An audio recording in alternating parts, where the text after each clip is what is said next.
সংস্কার হবে, নির্বাচন হবে। সর্বপ্রথম হাসিনার বিচার, হাসিনার পরিবারের বিচার, দুর্নীতি দুঃশাসনের বিচার, গুমখুরের বিচার আমরা চাই। সংস্কার হবে, নির্বাচন হবে, সারা জীবন নির্বাচনও চলবে, সারা জীবন সংস্কারও চলবে। এই প্রক্রিয়া যদি না থাকে গণতন্ত্রের ভিত কি শক্তিশালী হবে?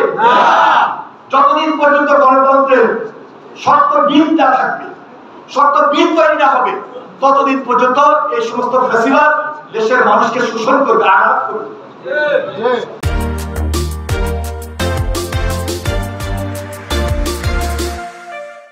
সুতরাং এই ফ্যাসিবাদ ধ্বংস হয়ে যায়, এই কর্তৃত্ববাদ ধ্বংস হয়ে যায়, এটাই আমাদের আগামী দিনের স্লোগান, এটাই আমাদের কাজ। এর মোকাবেলা করার জন্য যেভাবে গত 17 বছর লড়াই সংগ্রাম করেছি, আগামী দিনে লড়াই সংগ্রাম করবো, তবে একটা স্বাভাবিক গণতান্ত্রিক প্রক্রিয়ার মধ্যে ঢুকতে হবে। 5 তারিখে অবৈধ অস্ত্র ছিল না, যে অস্ত্র আমাকে আঘাত করেছে, আপনাকে আঘাত করেছে, সে অস্ত্র কি উদ্ধার হয়েছে? 5 তারিখে যে সমস্ত থানাগুলো লুট হয়েছে, 6 তারিখে যে সমস্ত থানাগুলো লুট হয়েছে, সে অস্ত্র কি উদ্ধার হয়েছে? তাহলে এই সরকারের কাছে জিজ্ঞাসা, কেন এখন পর্যন্ত অস্ত্র উদ্ধার অভিযান চলছে না? এই অস্ত্র যদি বাইরে থাকে, কার বিরুদ্ধে ব্যবহার হবে? আমাদের বিরুদ্ধে, জনগণের বিরুদ্ধে। এই সুযোগ দেওয়া যাবে না। অবিলম্বে অস্ত্র উদ্ধারের অভিযান তৈরি করতে হবে, শুরু করতে হবে।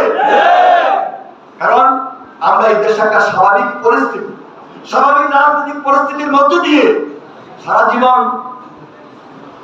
আপনি মিছিল মিটিং করবেন, সারা জীবন আন্দোলন সংগ্রাম করবেন, একটা স্বাভাবিক জীবনকে আপনার প্রত্যাশা করবেন না?